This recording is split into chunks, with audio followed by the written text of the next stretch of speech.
Diawali dengan pasutri yang baru aja kawin gitu. Menikah maksudnya cuy. Pasutri ini bernama Sophie dan James. Saat lagi enak-enak quality time, si James ini diberi kabar bahwa ayahnya telah meninggal. Dimana setelah ayahnya meninggoy, James dan Sophie terpaksa harus tinggal di rumah peninggalan ayahnya yang sangat besar ini cuy. Dan disinilah kisah ini dimulai. Semenjak pindah dan tinggal di rumah itu, James mewarisi segala hal peninggalan ayahnya, termasuk pekerjaan ayahnya itu sendiri. Dalam artian mendadak benghar gitu. Di sisi lain, istrinya ini gak biasa sama lingkungannya yang mewah, karena emang si Sophie ini sok mandiri gitulah, yang biasanya cuman berdua di rumah sama suaminya. Di sini Sophie kayak gak mau ada pelayan yang membantu gitu. Padahal si pelayan ini dengan senang hati gitu ngelayaninnya cuy. Alhasil karena kerujitan dan keriuhan si Sophie ini, doi mecat semua pelayan di rumah yang segede badeng itu dengan pesangon 2 tahun ke mereka. Si James yang tahu hal ini langsung herman gitu sama istrinya. Padahal udah enak-enak apalagi gitu kan dibantuin. Ini malah kariwe-riwe gitu cincek aingnya. Tinggal rebahan aja gitu di kasur tiktokan gitu kan. Makanya si suaminya ini herman banget sama si Sophie ini.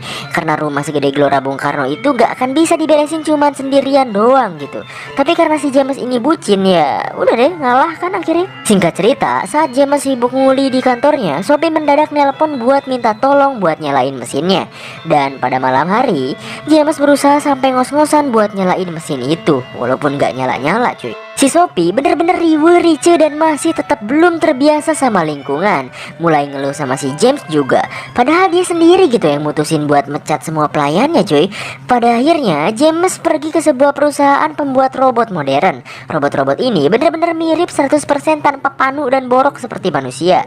Robot-robot ini nanti bakalan direntalin buat membantu pekerjaan rumah, beres-beres, mijitin, ngerjain PR. Pokoknya disetting untuk bantuin majikannya lah. James awalnya mau nyewa salah satu robot yang cewek, tapi lagi-lagi keriuhan si Sophie ini keluar yang katanya doi bisa-bisa cemburu karena robot ini terlalu cantik, sempurna dan lebih bahenol dari dirinya.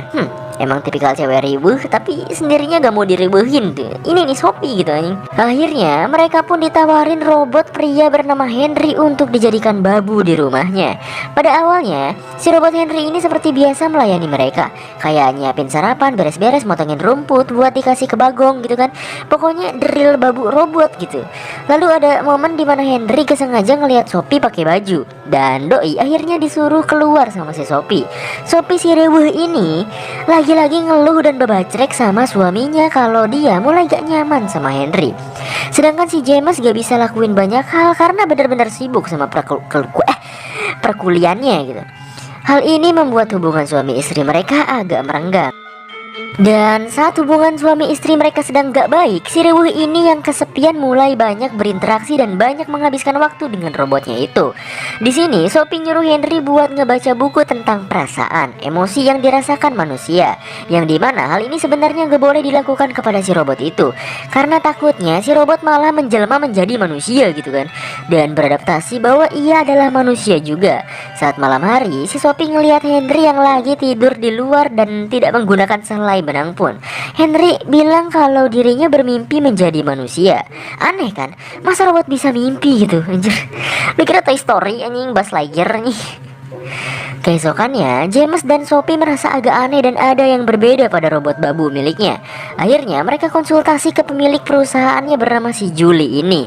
Julie bilang kalau James dan Sophie terlalu memperlakukan Henry seperti manusia. Setelah balik ke rumah, James marah-marah sama Sophie karena doi malah terlalu dekat sama Henry, terlalu banyak menghabiskan waktu bersama Henry, dan lebih parahnya disuruh membaca buku yang kemarin ia kasih gitu kan. Gak salah dong di sini si James marah kan. Setelah balik nguli, James nemuin sebuah surat yang dibuat oleh Sophie untuk dirinya. Dan surat ini sudah lama dibuat oleh Sophie sejak awal-awal ia mengawini istrinya itu. Isi dari surat itu adalah isi hati Sophie yang rindu digenjrit sama James. Si James yang peka kalau soal perolahragaan enak, langsung siap-siap buat ngajak istrinya ini cuy. Tapi lagi-lagi Sophie si rewe dan gak balik ini nolak karena babak cereknya sih bad mood gitu kan. Memang istri laknat ini anjir. Besoknya, James sedang pusing oleh pekerjaannya. Di sisi lain, Sophie lagi nyantui bersama Henry. Mereka sedang membicarakan soal Henry yang mulai bisa merasakan isi hati majikannya. Disinilah Sophie mulai suka sama Henry. Dan ia juga sempat bermimpi lagi ono-onoan sama si robot Henry itu. Ketika James pergi kerja, Sophie sengaja sok-sokan mengerang agar didengar oleh Henry. Dan benar saja, Henry tahu hal itu cuy.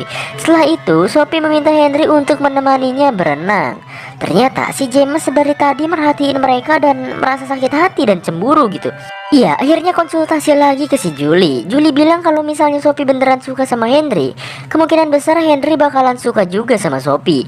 James akhirnya memutuskan untuk meminta Henry agar tidak berinteraksi lagi dengan Sophie.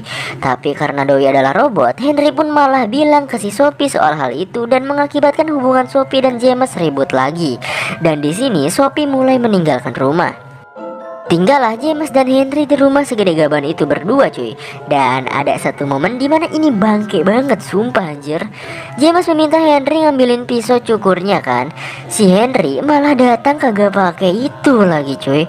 Di sini mulai adu gantar antara Henry dan James. Keesokannya, James bersikap bahwa adegan semalam hanyalah sebuah mimpi belaka dan Doi berangkat ke kantornya. James juga berusaha baikan sama Sophie, tapi si Sophie ini belum bisa maafin James. Tapi tak disangka, Sophie ternyata diam-diam selalu pulang ke rumah untuk menemui Henry di saat James sendiri sedang bekerja. Udah kayak sinetron azab gak tuh nih film anjir.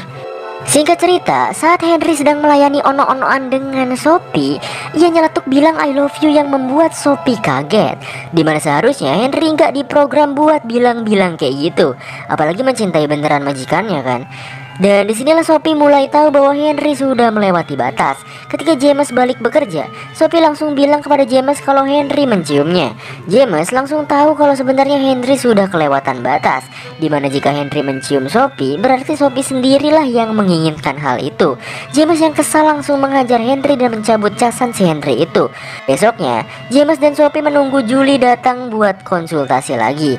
Tapi karena ngaret, James langsung pergi buat kerja. Henry tiba-tiba datang dengan muka memarnya dan menjelaskan bahwa dirinya adalah robot yang disetting untuk melayani mengayomi anjay mengayomi anjir dan membahagiakan majikannya yaitu Sophie dan James. Ia juga bilang kalau kemarin dah pernah adu gantar sama si James. Si Julie dengan kerennya datang walaupun ngaret. Sophie langsung pergi menemui James ke kantornya. Di sini kita menemui kejanggalan di mana Henry memiliki luka memar di wajahnya, yang seharusnya robot itu tidak akan memiliki memar seperti manusia. Ya mungkin kalau made in China bisa kali ya, siapa tahu gitu.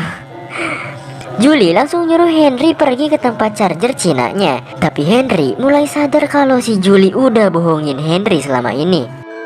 Di kantor, Sophie si wanita teriuh langsung marah-marah kepada James karena adu gantar dengan Henry. Di sini mereka berdua sama-sama melakukan kesalahan cuy dan mulai berbaikan kembali. Saat pulang, ia dikejutkan dengan Henry yang sudah tak pakai baju di tengah lapangan. Ngapain coba si Henry anjir? Di sana, ia berkata bahwa ia benar-benar sadar kalau ia sudah dibohongi oleh Julie karena Henry sebenarnya memang manusia dan bukan robot. Begitu juga dengan robot lain di perusahaannya si Julie. Si Julie mengadopsi dan mendidik mereka seolah-olah adalah robot dari bayi hingga dewasa. FBI akhirnya menutup perusahaan si Julie ini dan mengevakuasi para robot-robot di sana yang sebenarnya manusia. Mereka harus diberi bimbingan lagi karena otak mereka sudah dicuci sunlight oleh si Julie. Ketika James dan Sophie dan dua FBI mencari Henry, dua FBI itu ditembak mati oleh Julie. Julie bilang bahwa James dan Sophie telah membuat bisnis dan perusahaannya Julie telah hancur. Ia juga menceritakan masa lalu Henry, yang katanya Henry adalah orok yang dibuang dengan keadaan penuh luka. Ia akhirnya mengadopsi Henry dan mencuci otaknya seperti robot. Saat Julie hendak menembak James dan Sophie, Henry pun datang bak pahlawan dan membunuh Julie. Ya iya sih Julian namanya cuy. Henry akhirnya menusuk perutnya untuk membuktikan bahwa ia adalah real manusia bukan robotik. Ia juga meminta maaf karena telah menghancurkan rumah tangga mereka. Mereka pun menangis dan belajar banyak hal dari Henry untuk menyayangi satu sama lain. Dan mereka tentu saja menyayangi Henry. Dan Henry pun meninggoy. Singkat cerita, 5 tahun kemudian James dan Sophie dikaruniai anak. Mereka menamai anaknya itu Henry. Selain untuk mengenang Henry, Henry juga adalah orang istimewa bagi mereka dan film pun selesai.